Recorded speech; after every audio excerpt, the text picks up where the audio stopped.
Hi. It's me. It's me. Are we on? Are we on? It's me. Yeah, it's me, Hamish, and I'm coming to you from the sunny corner of my sister's house here on Rathlin Island. You might be able to see out the window there. It's uh, it's a beautiful Sunday, and I'm here on the top of Rathlin Island, which is about I think it's about 8 kilometres to the east of the mainland of Northern Ireland. So it's between Northern Ireland and Scotland. And this is pretty much the last leg of the work that I've been doing here in the UK. And I wanted to I suppose have a bit of a commentary about how it's been so far, and also talk about Duncan Speakman's work, Only Expansion. So, Only Expansion is an interesting piece. It's not like a lot of the geolocative projects that I've been working on because he's not doing it through a mobile application. Um, he's doing it through this kind of configuration that he's worked out, which is where he's putting a Raspberry Pi into a little console sort of box thing that you put over your shoulder, and he's programming that Raspberry Pi himself. Um, and it's I think it's quite an interesting project, this one. I think it's really worthwhile talking about in relation to what's going on here. And one of the reasons why I think it's really interesting is because he's not using the mobile app format. He's really going out on his own, and he's producing these pieces. Now, Duncan's probably most known recently for his project "It Must Have Been Dark by Then," which is an amazing project which I'm writing about for the blog on Storied Land. But Duncan in "It Must Have Been Dark by Then." Stop it, dog! Stop pitching. It was using an app, and you have to download that app, and obviously that app is geolocative. It's cached. It picks up on where you are, and sort of zeroes in on different sound elements that you can experience on location. Whereas the kind of interesting thing about Only Expansion is that it's probably a much more boutique type of piece, and it's a piece that I think really has some traction at festivals, and I think you could probably say it's a sort of a performative sound piece. But I think underlying it, there's some really similar principles to "It Must Have Been Dark by Then," in that I think it's looking to make a comment on the world that we live in, and the relationship that we have to each other and the world around us, and the invidious potential for some really drastic changes to kind of come about soon. So, what is it here that sort of rocks my boat about Only Expansion? Well, I think there's a few things. I mean, by not going down the mobile application, he's suddenly uh, avoiding all these technical issues with developer licenses, with having to build a framework, an app framework, with regular ongoing fees, and he's built this sort of way. I think quite a simple piece. And I think what's inside the box, it's a very simple thing. It almost looks like one of those old, block mobile phones that you got from the 90s, about the size of a brick, sits over your shoulders, and from that there's a cord that runs up to the headphones. In the little console thing, I think is there's a SD card, there's a audio card, and there's a Raspberry Pi. So he's coded it so that he's coded it in chapters. But one of the really interesting things about Only Expansion is that he has got it configured to headphones. And so as you're walking across a location, the headphones are not only giving you really kind of high quality sound, but they're also picking up on your environment as you walk in and out of spaces. So how does it work? Well, the way he's programmed it is so that it's basically a linear audio file. And in the way in which, we would have had, traditional museum tours, or we would have had MP3 sort of museum walks, it's just a linear piece of audio. But it's done in conjunction with a book. So at the beginning of the process, it says you're now coming into chapter one, and I forget what the chapters were, but basically they're kind of broken down into a range of sort of experiences, which is inviting you to have. And I think they're each sort of positioning us differently in relation to the place and space around us. So I think one of them is just sort of inviting us to kind of head on out, and be, among people and the city in general. Because I did it in Bristol. I just did it down the road from Watershed Studios. Another one is where you're standing on your own. He invites you to, or the narrator um, invites you to stand on your own, or is it the narrator? I'm not sure. I don't think there is a narrator. Another one is go to somewhere where you're possibly above where the sea might rise, if and when the sea rises. And I believe there's also one around bushfires, but I can't remember that. But anyway, each of the chapter headings sort of elicit this different sort of experience in relation to the world around us and the likelihood of imminent changes that are coming. So I guess you could say that Only Expansion has an environmental focus, and it's seeking to, in some ways, kind of engage us with the likelihood of imminent change, and what that's going to mean, I suppose, in our relationship to the world around us, and in relationship to sort of imminent change. Now, the Only Expansion experience comes with a very simple book. And just as the audio is broken down into chapters, so too is that book broken down into chapters.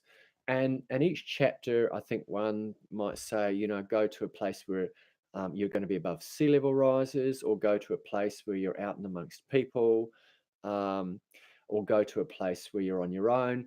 It's just a really simple sort of invitation to find that place and space around you, and then it might have some sort of picture that you can associate with.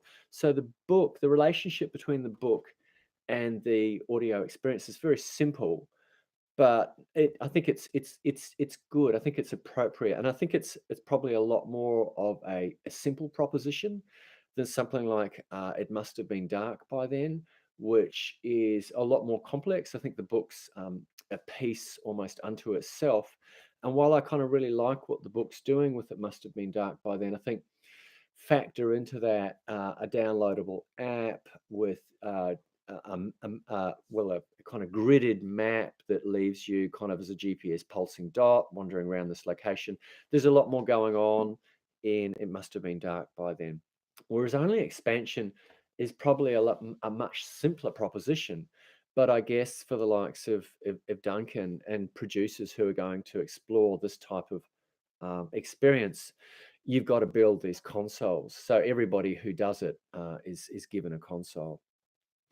So Duncan kind of sent me off on my way. He started the app. Beg your pardon. He started the console. He turned something on, and I walked into the area near Watershed Studio. And of course, the headphones have got microphones on them. So what you're doing is you're not only listening to an audio piece vis-a-vis chapter one, where he sends you out to mill among the cityscape and the people, but you've also got these microphones. And the one of the things that's really amazing is that the microphones deliver part of your audio experience that's around you, your ambient audio experience. It delivers that as part of that chapter. And I found that quite interesting because at first it didn't come in. At first it was just we were listening to a sort of a sound composition. It said, um, chapter one, and you look at the chapter one of the book, and then slowly as you kind of move through this performance piece, you realize that the ambient sound around you is feeding through to your experience, and it's not only just feeding through to the experience, but Duncan's coded the audio around you to relay in a certain way that feeds into that chapter theme. And I really kind of hit upon this when I stood outside, or I stood just near probably about 20 guys who were all skateboarding along the public square, not far from Watershed Studios. And when you're skateboarding, there's kind of an amazing sense of sounds, that tactile kind of quality where the skateboards are shooting past and they're doing those kind of crazy jumps and stuff. But it started to give me reverb, and it was quite amazing. It was like, no longer was I just inside the audio file that was playing, like a beautifully composed piece, but it was really starting to feed in the world around me into this and mix that all together into a type of experience. And then I think the next directive was to go and stand on my own somewhere, go and be somewhere quite quiet. And so I found myself behind this little church in Bristol, and I went there, and the way in which the audio around me then fed into that experience was quite different, and it really delivers quite a powerful experience, I suppose, when you know that the location that you're standing in and those sounds that are feeding in around you are coming into something which is quite a controlled and composed piece. And of course, remember, this is a linear piece of audio. I think it runs for about half an hour. So it's not like something like a geolocative piece where you could provide audio that sort of fills in the background while you kind of might wander here and might wander there, and then every now and then you might hit upon a story. This is a linear piece which has a beginning and an end, and it's got chapters that kind of determine the type of experience you're going to have.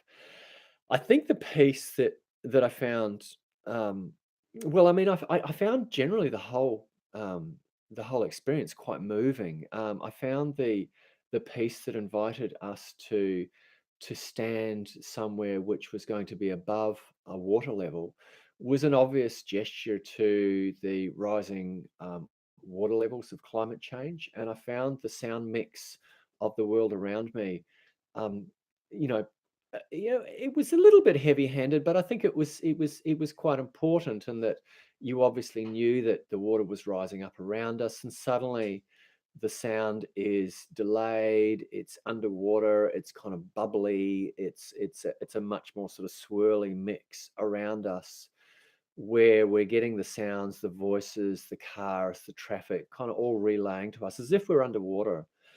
And um, and I think this is really interesting. I'm not sure why it's interesting, um, but I think what it does is it really creates this amazing sense of the ambient world around us, and it really, I suppose, prompts sort of questions around, how do we kind of use uh, audio to engage us with the world around us, to the people, to the community, to the shift in the environment, and I think the way that Duncan's done this is powerful. I think he's created something that he's got possibly a lot more control over with his wonderful little box of tricks. I think the coding's fairly simple for something like this. And obviously, what he's decided is that each chapter's got a different kind of an algorithm or a different set of sort of messages that the world around us is going to feed into this chapter, and the thematic for that chapter, just in different ways. And I came out from the underwater sort of soundscape, and I moved back into a much more public kind of space there, in that the public area that comes up from the Watershed Studio and down by the docks. And I can remember standing there, and just looking at the world around me, and there were kids on push bikes, and they were doing kind of wheelies, and there were the skateboarders, and there were tourists, and there were people walking past with their suitcases, and there were buses going by, and it was being mixed in this really beautiful way. I really felt like I was part of sort of this theatrical composition, and it made me really disassociate from the world around me, because these are, I think Duncan's using their their headphones, which uh, back out the noise around you, and then meanwhile the world around you is kind of feeding into the sound experience that you're having. So I felt not only this kind of sense of disassociation with the world around me, but the sense of kind of marvel at the way in which everyone's life was kind of unfolding in um, this kind of automated. Uh, um, it's like they were kind of hostage to a different tune, and for me, they're listening to this beautiful soundtrack, which was relaying kind of the world in among the mix that I was hearing. I really did feel like I was is a little bit like meditating, where you're able to stand back very much and see things at a much more with much more discernment, I suppose, and a sense that you're not necessarily buying into everything that's going on around you. And I think that's a really interesting proposition. I think the trope, the kind of the thematic of climate change is one that he's played with in It Must Have Been Dark by then, and I think it's a perhaps a much more sophisticated audio experience. It Must Have Been Dark by then, but I think only expansion for me really kind of hits the nail. I think it really it's almost kind of beyond theoretical, really. It really kind of hits you in the stomach, and I found it quite beautiful. I found it quite moving, and I found myself wanting more of these types of experiences where you could head out and you could create, say, in chapters, a range of different sort of propositions or a range of different questions as to the way you might engage with the environment around you. But you can also then build the sounds and the voices and the world around you into, uh, you can modify that so that you're kind of hearing that at the same time in ways that pertains to your kind of journey. And I think that's pretty an interesting thing. Um, so Duncan's kind of proposition for It Must Have Been Dark by then is kind of, they're calling it something like an evocation of the Anthropocene, and of course it's a sort of a a forewarning of where we're going with climate change, with the way in which populations are kind of drastically shifting, with the vested interests and kind of large capitalism across, multiple countries. But I think this one, in some ways, for me, is a much simpler proposition. It still does elicit the kind of the power of sort of change that's going on. But I think it's just a simpler mix, and I think it's a lot more controlled in some ways. And I'm reminded a bit of the way in which a few projects are just going for linear audio, which is where it would start and it would finish at a certain point, and you'd not really able to kind of move in and out of geolocative kind of fields in the same way that you would with something like Riot 1831 or Sound Trails or Chris Brooks' piece, Battery Radio in Newfoundland. But this is just a linear piece of audio. And I'm reminded of um, some walks that I did in West End in Queensland. Oh, I think must have been about 10 years ago. And you would just set up basically stories to play at certain locations, and you just hit number one, two, three, four. And while on the one hand it's fairly straightforward, on the other hand, that there's not going to be any problems. That You're not having to worry about whether the app's booted up, whether you're getting GPS, whether you're getting GPS kind of shadow.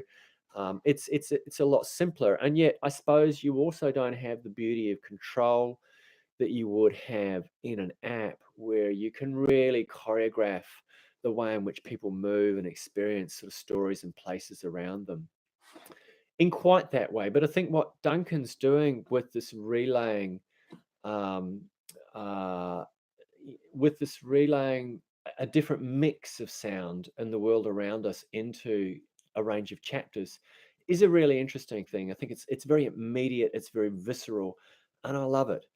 And I also think, in some ways, this relationship that Duncan's exploring between the book and the experience is interesting. And the book's obviously a lot simpler here, than something like It Must Have Been Dark by then, where the book, I think, is, 20, 30 pages long. It's a much more boutique type of experience. It's a much more sort of self-conscious kind of textural experience. Whereas the book here is really just a chapter heading, and it's an invitation to do something, and it's a picture or two. Um, but I think that relationship between the book and the experience is quite interesting, particularly here, where we're not having to kind of follow ourselves as a GPS cursor on a map. We're not having to kind of look at our mobile screen. It's just, you've just got this box around your shoulder, and that's just pretty much telling you what to do, and when you're moving into a chapter. And of course, you've got this book with just some very simple invitations.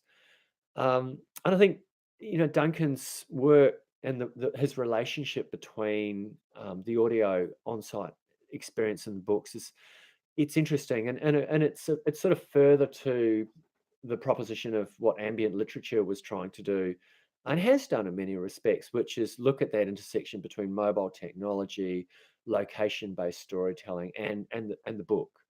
And um and I think only expansions, I think it rocks. But obviously he's got to make these consoles every time. I think he'd be comfortable me saying, I think they're about, probably about, in the order of sort of $800-900 to produce one of those consoles, with the Raspberry Pi, the SIM card, the bits and bobs that you've got to do. And then there would be obviously the headphones, and he's they're kind of funny because they're um they've got these microphones kind of grafted on the top of them, and they look like sort of Mickey Mouse ears, or they're kind of little furry things.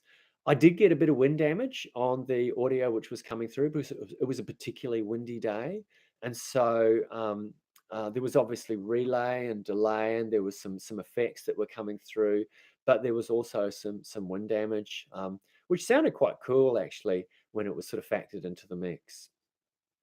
So this is Only Expansion by Duncan Speakman, and I think it's a great piece. I think if you're at a festival somewhere where he's presenting it, I'd get on down and check it out. I think it's a great piece, and I think Duncan Speakman's really someone to watch out for, and to see what he's doing. I think he's very much at the art house performative side of the locative media spectrum, and I think he's really pushing new sort of boundaries, and posing some really interesting questions here. And I'd be really interesting.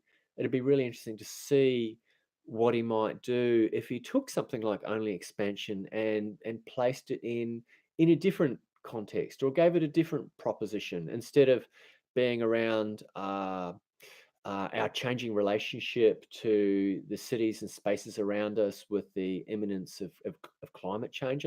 I'd be interested to see what he could do with something like this, with a different proposition and a different set of uh,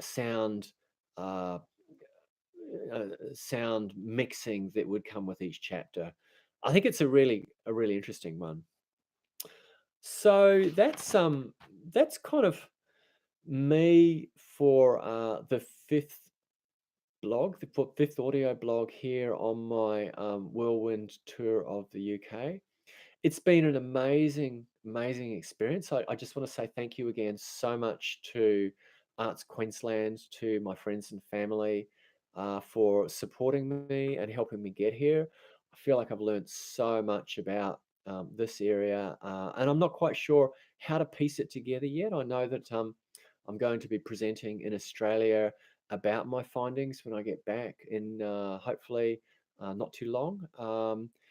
And I think it's I'm still really excited about this area. I think that that there's a really good case to be made for building some really solid foundations that allow keen producers, audio makers to come in and build stories in relation to places and spaces and communities and festivals uh, and and really craft, I think, this whole new um, world of storytelling that has such a different a set of rules than linear audio would have, say, through podcasts or broadcasting. I think this really rocks, and I hope more people start sort of tuning into to what's possible here, and I hope people get something from the blogs that I've put out as something of a study for where things are at this point in time. But as for me, I'm kind of glad now to stand back a little bit from this. It's been a lot of work. I feel like I've been constantly moving from Airbnb, catching trains, learning about public transport, getting ferries from Liverpool over to Belfast, not quite knowing where I'm going. So I'm glad now to be somewhere where I can relax for a little bit, and I need to take stock of sort of things. I need to really kind of sit back and think about all the stuff that I've been sort of engaged with, to see where to now, where to for sound trails, where to for possible collaborations, who might I be working alongside, and I hope that in time to come that I can really pick up on some of these people who I've been working with. So thank you again so much for listening to me and to making it to the end of this. It's been a wonderful journey, and stay tuned to Storyland. I'll be putting up a blog fairly shortly about the wonderful "It Must Have Been Dark by Then." Okay, thank you. Bye.